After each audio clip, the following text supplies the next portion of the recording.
kuanzia kuzaliwa kupanda, mama ndio mwenye anamfundisha. Malgré wa baba tunapana pesa kusaidia, lakini vyote education yote inatoka kwa mama. Mama ni watu wa valeur, watu ya kuencourager sana, ni watu wa lazima sana kwa society. Journée yetu ya leo hii Mars. Ni yetu. Ndio ni journée yetu. Notre réalité a été marquée par des années de conflits armés, d'insécurité et de profondes blessures sociales. Mais au milieu de ces épreuves, une force est restée debout, la femme du Nord Kivu. Et sous le thème « La contribution de la femme dans la reconstruction de la justice et la paix durable », que nous célébrons notre journée. Je rends un hommage solennel aux femmes de nos territoires affectés par la guerre. Celles qui ont connu les déplacements, la perte des proches, la précarité et les violences, celles qui ont continué à cultiver, à commercer, à éduquer les enfants, à soutenir leurs familles malgré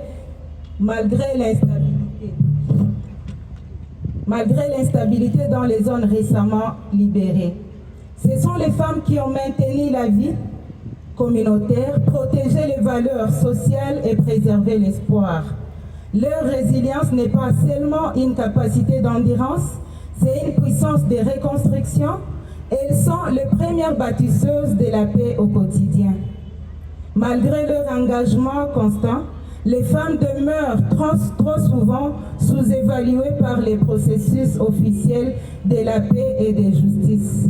Pourtant, dans nos villages, dans nos quartiers et dans les sites de retour des déplacés, ce sont elles qui facilitent la réconciliation, encouragent le vivre ensemble et apaisent les tensions communautaires. Elles sont médiatrices, éducatrices et artisanes de cohésion sociale. Si nous voulons consolider la stabilité dans les zones libérées, nous devons reconnaître que la paix ne se construit pas uniquement par les armes ou les accords politiques, mais aussi par l'action silencieuse et constante de la femme. Aujourd'hui, au moment où la province du Nord Kivu amorce un processus de stabilisation et de reconstruction institutionnelle, nous affirmons avec responsabilité: les femmes doivent être pleinement représentées dans les comités locaux de paix, dans les mécanismes de justice, dans les structures administratives et dans toutes les instances de prise de décision. La reconstruction d'une gouvernance crédible et inclusive passe par leur participation effective. Une paix durable dans les zones libérées ne peut être garantie si les femmes qui constituent la majorité des personnes affectées par les conflits ne participent pas aux décisions qui orientent l'avenir de leur communauté. J'en appelle aux partenaires nationaux et internationaux, aux organisations humanitaires, aux acteurs du développement et aux autorités compétentes. Investissons dans les organisations féminines du Nord Kivu.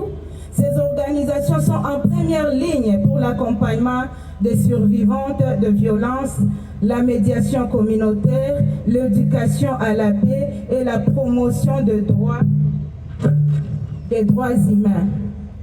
Les soutenir, c'est renforcer les bases d'une justice accessible, restaurer la confiance entre les communautés et consolider la stabilité dans les zones libérées. Une justice durable exige des ressources, de la formation, un appui institutionnel et une volonté politique claire en faveur du leadership féminin. En cette journée internationale des droits des femmes, que notre engagement soit clair. La femme du Nord Kivu n'est pas seulement une victime des conflits, elle est une actrice centrale de la reconstruction, elle est une partenaire incontournable pour la justice et la paix durable. Nous devons faire en sorte que chaque jour soit une occasion de défendre l'égalité, la justice et la dignité. Que cette commémoration marque un tournant dans la reconnaissance et l'inclusion effective des femmes dans la gestion de notre province. Car là où la femme participe pleinement, la paix s'enracine durablement. À toutes les femmes ici présentes et à travers tout le Parti libéré, nous disons merci pour votre force, merci pour votre résilience, merci pour votre contribution inestimable. Bonne célébration de la Journée internationale des droits des femmes. Excellence, interview, une minute. Pardon, c'est une minute. Interview. Pardon. Interview.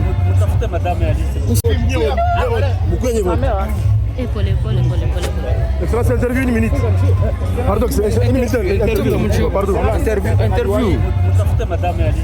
Na hapa kwenye tukaenda mshamba, tunakutana na FDLR, tunakutana na akina hawa wabandi wenye wanajiita wazalendo, tukifika pale wanatubaka. Lakini mama kama anarudia kunyumba anaogopaka bisema jubu nyumba isiishe. Ase akirudia kunyumba anasema vyenye vilikuwa bunyumba itaishi. Ase sasa wanafika pale mpori wananyamanzaka, kifika kunyumba na nyamanza. Sasa lakini ninawaona sawa viongozi jinsi mnapita hapa, ninaona sitavumilia kusipovieleza. Mama katuelezea ile shida, ile bubandini ya guvernema Kinshasa, zile FDLR ziko na sutia guvernema Kinshasa, na wale waswandiza wazalendo wanawapatia pesa, wanawapatia silaha, wanatatiza bamama yetu, wanatatiza badada zetu. Ni vitu vyenye tunapaswa wamama kutia nguvu tuvisimamishe. Vile vitu tuvisimamishe, haiko nguvu za AFC, haiko nguvu zetu sisi wenyewe, ni contribution yenye ya wamama. Wamama tunawalomba sawa ginsi mama lisema muko ezini, mutusaidie kufundisha batoto, mutusaidie kufundisha batoto bakuye mu revolution, tusimamishe hii ubakaji yenye iko. Tusaidie kuleta batoto bakuye mu revolution, tusimamishe hii mauaji yenye iko. Bamama munalia, lakini na bababa wanateseka. Kuna fasi kwenye batu wanakamata batu juu ya kabila yabo, wanakamata mtu ginsi Mungu alimuumbaka, wanamukamata wanamubeba mu prison na wengine wanakufa. Leo tuko hapa Minembwe, watu wako na kufa, drone ziko na uwa watu, ziko na uwa wa mama, ziko na uwa wa baba, wako na uwa watu kila siku. Bamama tunabalomba sawa ginsi leo ni journée yenu, itusaidie teme ya leo, itusaidie kufundisha batoto kunyumba. Batoto mubafundishe benye bako kunyumba, batoto mubafundishe upendo, batoto mubafundishe ubaguzi wa ukabila kama uwezi fikisha watu kukitu. Lakini ya pili, mubafundishe wasichana, mufundishe na wavijana wakuye mu revolution, tusimamishe hii shida yenye iko. Hii shida yenye iko mwinchi yetu haitasimamishwa na maneno ya kuzungumuza peke yake, itasimamishwa na vitendo.